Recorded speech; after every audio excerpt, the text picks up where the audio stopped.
Tu peux filmer là? Ouais, là j'étais en train Si tu veux, Fredo. Alors, petite intervention aujourd'hui, toujours. J'essaie un peu de varier un peu mes vidéos, sinon ça vient, c'est toujours la même chose. Hein. Macron, la situation économique et financière, c'est un peu lourd. Donc voilà, je voudrais te parler de l'origine d'une chanson. Tu sais qu'il y a beaucoup, enfin, à mon avis, beaucoup d'hommes politiques ou de célébrités dans le domaine des arts, de la culture, qui ont été très célèbres au cours du XXe siècle et qui aujourd'hui sont complètement oubliés. Hein. Je parlais du chanteur Gilbert Bécaud l'autre jour, c'est vrai qu'il a été très célèbre à un moment donné, mais c'est un exemple d'un artiste très célèbre au cours du XXe siècle qui aujourd'hui est complètement oublié avec beaucoup d'injustice à mon avis. Hein. Et comme je te l'ai dit,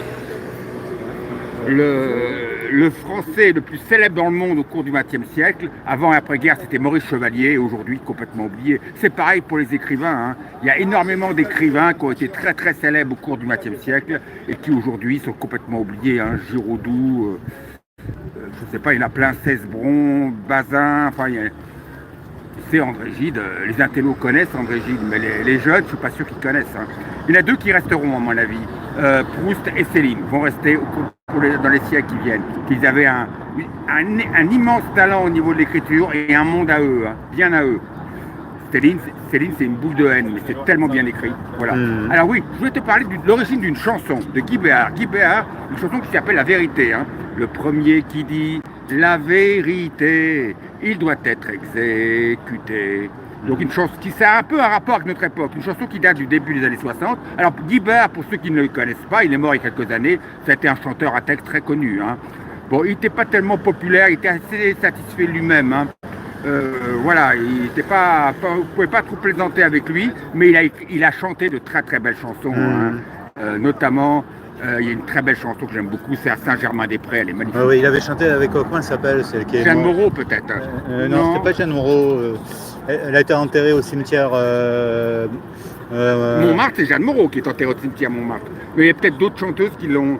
Enfin, c'est une chanson magnifique. À Saint-Germain-des-Prés, il n'y a plus d'après. C'est un vieux couple qui se rencontre à Saint-Germain-des-Prés et.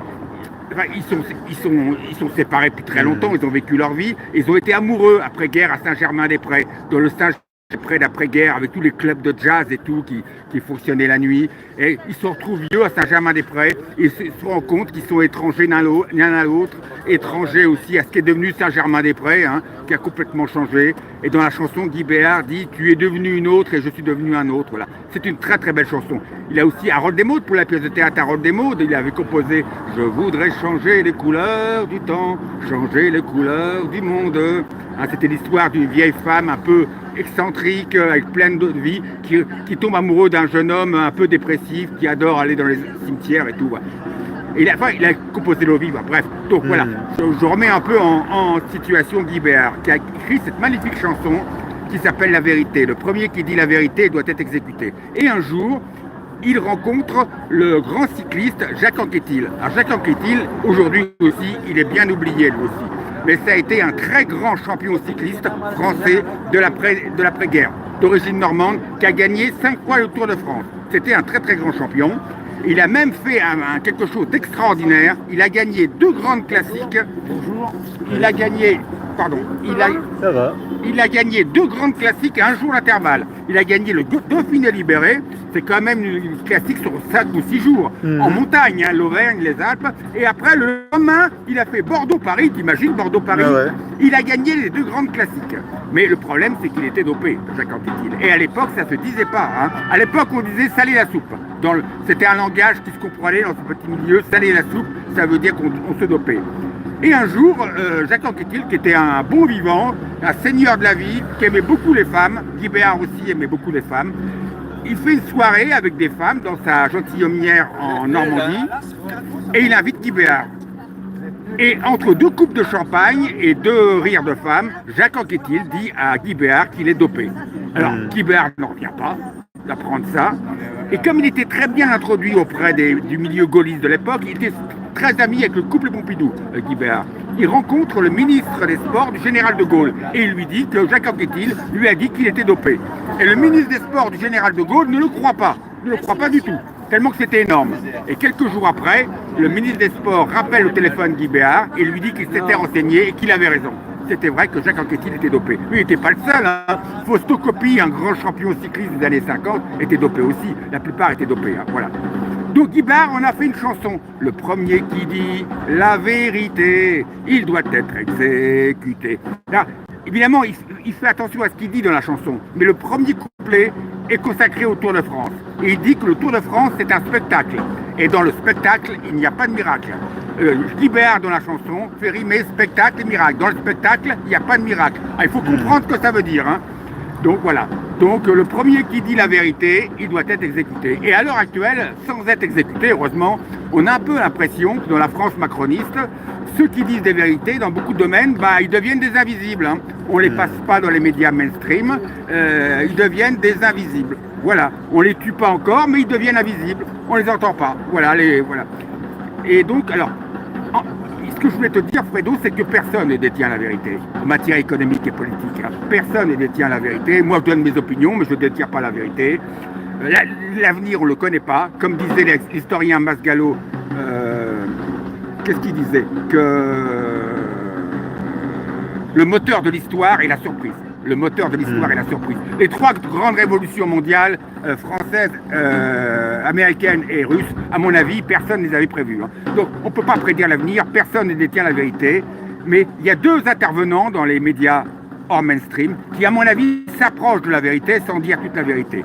Le premier, c'est Marc Toiti, qui fait une vidéo toutes les semaines. Alors attention, il faut en prendre et en laisser dans Marc Toiti. C'est un financier, comme tous les financiers, il ne voit que la finance. Il ne voit pas le social. Mais Marc Toiti, toutes les semaines sur YouTube, balance beaucoup de vérité sur l'état de la France. Je contesterai son opinion sur les États-Unis. Il a tendance à enjoliver la situation économique et financière aux États-Unis, alors que pour moi, elle est très dégradée, comme je l'ai souvent dit. Hein. Endettement privé et public hors de tout contrôle.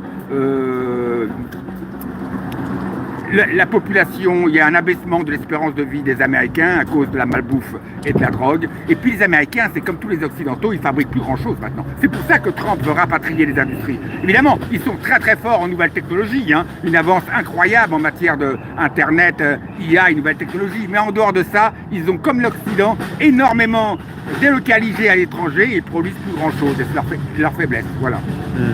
Donc Toiti est très indulgent vis-à-vis des États-Unis. Et quand il critique l'Europe, il critique beaucoup la France, mais pas les autres pays européens qui ne sont pas non plus dans une grande forme. Hein. L'Allemagne entame sa troisième année de récession et l'Angleterre, qui n'est pas dans la zone euro, c'est pire que nous la situation depuis qu'ils ont fait le Brexit. Mais il est très juste sur la situation de la France.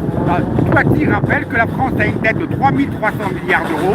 Il faut quand même s'imaginer ce que ça représente. Il faut l'écrire sur une feuille en papier en n'oubliant pas les zéros. Hein.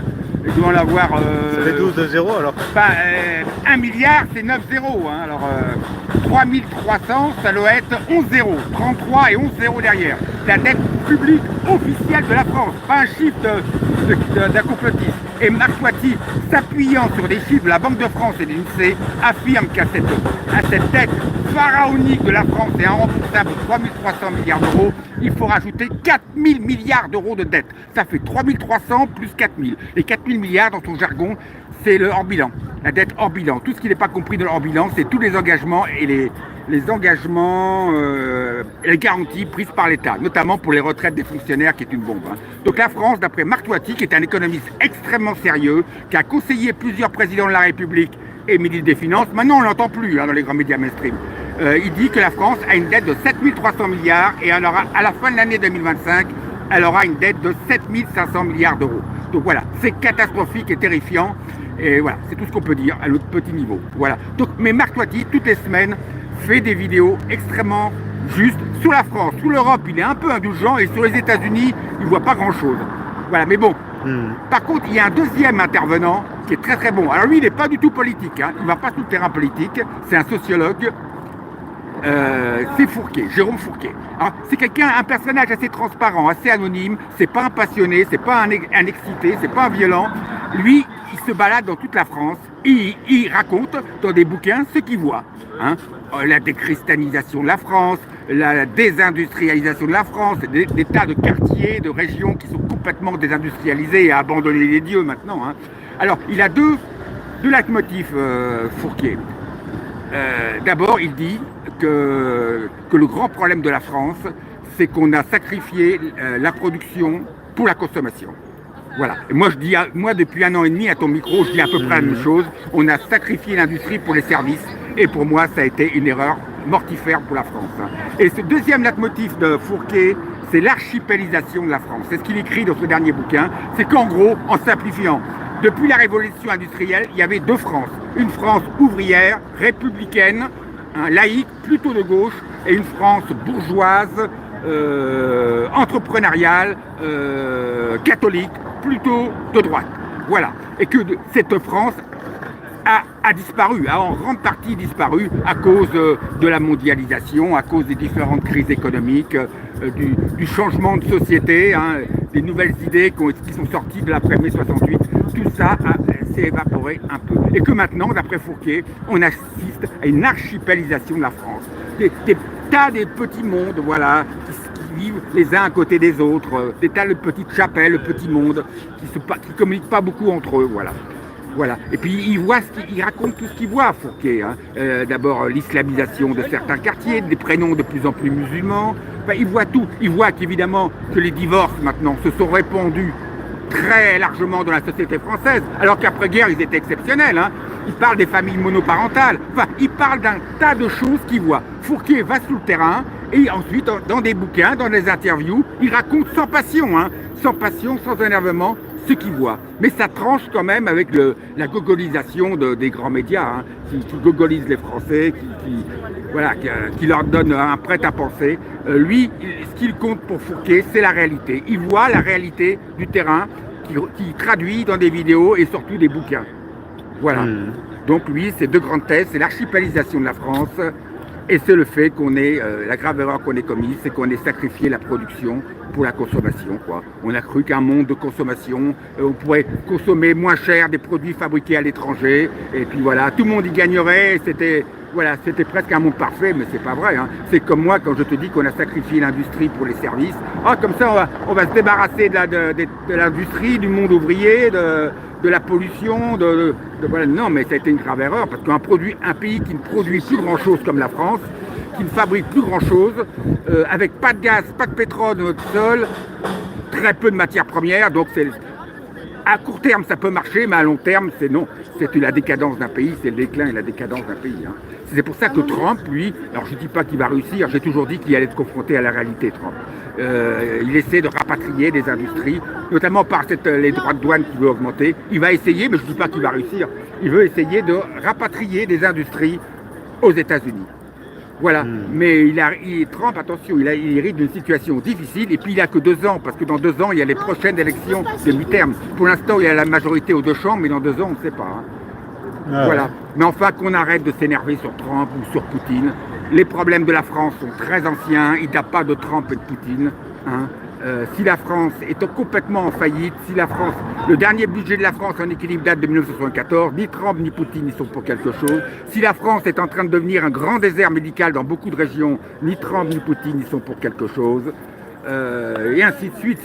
Si la justice est complètement engluée dans des tas de procédures interminables, c'est pas de la faute ni de Trump ni de Poutine, et surtout l'éducation nationale. Si le niveau de l'éducation nationale en France n'arrête pas de baisser, notamment en maths, en français, en histoire, je ne sais même plus si on étudie encore l'histoire, si le niveau scolaire dans tous les grands classements internationaux, si le niveau scolaire français recule largement depuis de nombreuses années, c'est ni la faute de Trump, ni la faute de Poutine. Alors qu'on arrête dans les grands médias de nous parler du matin au soir de Trump ou de Poutine, et qu'on voit les problèmes franco-français, voilà, de face, sans se raconter d'histoire. Merci. Voilà, ce que je voulais dire. Voilà, donc il faut, comme toujours, penser par soi-même. Hein. Surtout ne pas écouter les grands médias d'infos qui gogolisent les gens. Penser par soi-même. S'informer à plusieurs sources. Penser par soi-même. Ne pas prendre pour argent comptant tout ce qu'on entend venant des grands médias, venant des syndicats, des partis politiques. Parce que maintenant, sur tous les sujets, on a un narratif qui est préparé à l'avance. Hein. On l'a bien vu pour la guerre, là, la soi-disant guerre contre la Russie. Enfin bon, c'est la diversion, bien sûr. Et puis demain, ça sera quoi? Ça sera les extraterrestres. Macron va nous dire qu'il est en contact avec les extraterrestres pour bien occuper les gens, pour qu'on ne pense pas à autre chose. Enfin bon, donc on pense par soi-même. Penser par soi-même, voilà, c'est ce qu'il faut. Ouais, Je suis d'accord. je sais aussi que tu n'apprécies pas trop Marine Le Pen. Ah, bon, Hmm. bah, je n'ai jamais parlé de Marine Le Pen. Hein, Non, mais justement, tu sais qu'il y a l'affaire Marine Le Pen Oui, j'ai entendu parler, oui. où elle ne pourra plus être éligible. Oui. Qu'est-ce qu'on pense alors de cette histoire? J'en pense que de toute façon, il y a des gens qui peuvent la remplacer. Hein. Mais elle a un ancrage populaire, Marine Le Pen, contrairement à Bardella. Hein. Elle est députée dans le nord de la France. Alors, je ne suis pas pour Marine Le Pen, moi, c'est pas mes idées. Comme Philippot, c'est pas mes idées, bien que je sois d'accord avec pas mal de choses que dit Philippot. Hein. Mais Marine Le Pen, elle a un ancrage populaire dans le nord de la France. Contrairement à Bardella, hein, c'est un mec du système. Hein. Donc, je ne connais pas le fond de l'affaire, si c'est justifié ou pas sa non-éligibilité. De toute façon, il y a d'autres personnes qui peuvent la remplacer. Hein. Mais on va constater que la Macronie n'est quand même pas beaucoup embêtée. Hein. Oui, et c'est vrai que Toute la Macronie est quand même pas embêtée du tout. Hein. par contre, par concours de circonstances, Fillon, il a eu des problèmes juste avant Oui, aussi. Fillon aussi. Fillon aussi, je sais pas. Disons, le hasard fait bien les choses. Bah on va oui, dire, c'est quoi. comme DSK, c'est comme Fillon, c'est comme Le Pen. Ça, c'est vrai que de toute façon, c'est pour ça que j'ai toujours dit qu'il ne fallait pas qu'il y ait un chef aux Gilets jaunes. Hein, parce que tu as des officines d'État qui vont monter un dossier sur lui. Hein, de toute façon. Ah ouais. Mais alors, est-ce qu'on a monté un dossier sur Marine Le Pen? Je ne sais pas. Je ne connais pas le fond de l'affaire. Hein. Mais enfin, c'est quand même curieux de voir que les macronistes, eux, on les emmerde pas. Hein. Il y a énormément d'affaires sexuelles qui circulent en ce moment, hein, sur tout le monde, les acteurs. Bah, sur la Macronie, il n'y en a pas. Hein. Parce que Darmanin, moi, j'ai quand même entendu dire que dans tout Paris, on l'appelait ma maladeuse. Hein. On prévient les femmes. Quand ils seront dans un endroit, on prévient les femmes. Faites attention, hein, au ministre. Hein. On l'appelle ma maladeuse. Il y en a d'autres, comme le fils Bedos, que j'aime pas spécialement, pour la même chose qu'il ne faut pas faire. Il s'est quand même retrouvé avec un an de prison, 6 mois de prison ferme quand même. Hein. Alors c'est toujours 2 poids 2 mesures hein, avec notre justice. On ne s'attaque pas trop au pouvoir en place. Hein. On ne s'attaque pas trop au pouvoir en place. Bon, l'affaire de Pardieu, je ne sais pas, hein, mais je crois que c'est quelqu'un, surtout faire le... Je ne défends pas Gérard Depardieu, je l'aime pas, mais à mon avis, c'est le procès d'une époque. Parce que lui, il est resté bloqué dans les années 70-80. Il est d'une famille de cas sociaux, Gérard Depardieu. Hein. Il faisait cuire et manger des hérissons dans sa famille. Il est d'une famille de cas sociaux. Et il est resté bloqué aux valseuses hein, dans les années 70-80. Il n'a pas vu que le monde changeait. Peut-être bien, hein. C'est normal qu'on respecte les femmes, qu'il ne faut pas leur mettre la main aux fesses, c'est normal. Mais lui, Depardieu, c'est un être frustre qui a trouvé le théâtre et le cinéma pour s'éduquer, parce qu'il vient d'une famille de cassos. C'est quelqu'un qui te frustre à la base, hein, qui a trouvé le spectacle comme exutoire pour s'éduquer, notamment grâce à Cochet, le metteur en scène, pour s'éduquer, pour apprendre, pour se cultiver, pour sortir un peu de son milieu. Mais à la base, c'est quelqu'un de frustre. Et je pense qu'il est resté bloqué à son époque. Des valseuses, les années 70-80, il n'a pas vu que le monde changeait. Donc je pense que, je ne sais pas si c'est vrai ou faux ce qu'on raconte sur lui, mais à mon avis, ça ne va pas être faux. Hein, parce que ouais, il est comme ça. Il est comme ça, mais à mon avis, il faut plutôt faire le procès d'une époque que le procès d'un artiste. Hein. Ah ouais. Voilà, mais bon, on pourrait en dire sur d'autres. Hein. On pourrait en dire sur d'autres. Il faut voir comment c'était dans les années 70-80. Moi, dans les banques, moi je travaillais dans la banque, ça couchait énormément dans les années 70-80. Ça fumait à pleine table dans les agences. Ça fumait, ça picolait, il y avait des pots plusieurs soirs par semaine, ça picolait. Hein. Tu avais des directeurs d'agence, on savait qu'à telle heure de l'après-midi, il ne fallait pas aller leur parler, leur faire signer un dossier. Hein. C'était pas la peine, on connaissait, hein. On savait qu'il y avait des directeurs d'agence, ça picolait et ça couchait. Il y avait énormément de couples illégitimes. Tu avais des femmes, moi j'ai eu des femmes chefs qui avaient couché pour y arriver, hein. On le savait. Hein. Tu avais des couples illégitimes aussi. Hein. Moi j'ai connu à une époque, dans les années 80, c'était pas le directeur d'une succursale, mais c'était un haut ponte d'une succursale. Une succursale avait une trentaine d'agences. Donc c'était le responsable du secrétariat engagement, entreprise. C'était pas le directeur de la succursale, mais c'était un des hauts chefs. Donc un homme marié, c'était tous les jeudis, il venait à notre agence, c'était un homme marié, et il venait, il disait bonjour à tout le monde, vous allez bien, vous allez bien, vous allez bien. Et il y avait une commerciale, mariée elle aussi, hop, il allait déjeuner. Alors, le déjeuner restait, commerciale, mariée elle aussi de son côté. Et le déjeuner durait longtemps. Hein. Ah ouais. Ça durait, il rentrait bien à 4 heures de l'après-midi. Hein. Et personne, évidemment, ne demandait où ils étaient passés. Hein. Et donc, c'était un couple illégitime. Et ils étaient très décontractés tous les deux. Hein. 2 personnes mariées, chacun de leur côté. Mais c'était comme ça à l'époque. Dans les archives aussi, on savait que quand on allait dans les archives, il valait mieux frapper avant d'entrer. Hein. Mais à l'époque, dans les années 70-80, ça couchait. Mais c'était une époque. Alors Depardieu aussi, c'est une époque. Hein. C'est une époque où Catherine Deneuve, un jour, elle a dit qu'elle avait dû coucher pour y arriver. Hein. Mais il fallait coucher, ce qui n'est pas normal. Hein. Mais à une époque, dans le spectacle, oui, il fallait coucher pour y arriver. Hein. Ou alors c'était très difficile. Hein. Ou alors il fallait être fils d'eux. Sinon, quand tu es fils d'eux, tu peux ne pas coucher. Mais quand tu n'es pas fils d'eux, oui. Ou bien tu peux coucher, mais pour le plaisir. Pour le plaisir, voilà. Ah ouais. Mais alors Depardieu, pour moi, c'est le procès d'une époque qu'il faudrait faire. Parce que lui, il fait comme c'était dans les années 70, 80, les valseuses.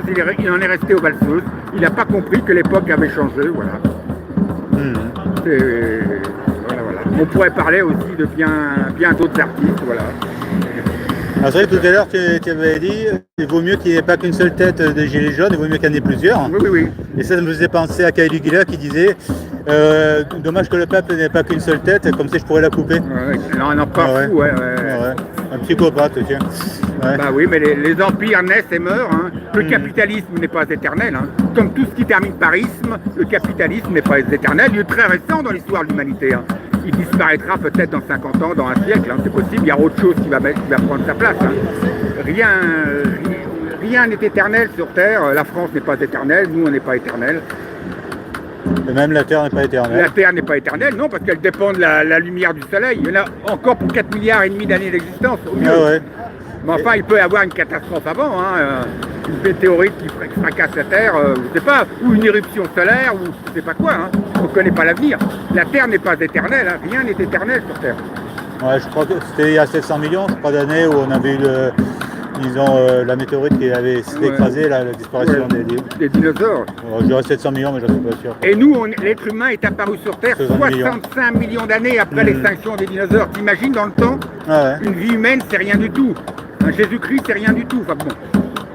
On est perdu dans comme dit Léo Ferré, dans un océan de hasard, hein, d'incertitude, de hasard. C'est pour ça les gens qui ont beaucoup de certitudes, notamment sur le réchauffement climatique, je ne sais pas comment ils peuvent faire. Hein. En sachant que le climat n'a jamais été stable sur le long terme. Ouais, c'est vrai. On a eu la planète boule de neige, on a eu des planètes de fraîcheur. Voilà. Il y a toujours eu des hivers plus ou moins froids, des étés plus ou moins chauds, des changements de temps, des changements climatiques, toujours, ça n'a pas arrêté. Voilà, maintenant, on nous donne un narratif sur ça, comme sur tout. Bon, maintenant, il faut acheter des voitures chinoises pour lutter contre le réchauffement climatique. Alors. L'électrique, c'est pas si vert que ça quand tu regardes bien. Mais non, mais on est dans un narratif. Ouais. Salut! Ça va bien? Ça va. Voilà. Bon, bah maintenant, on continue. Hein. Ouais. On continue.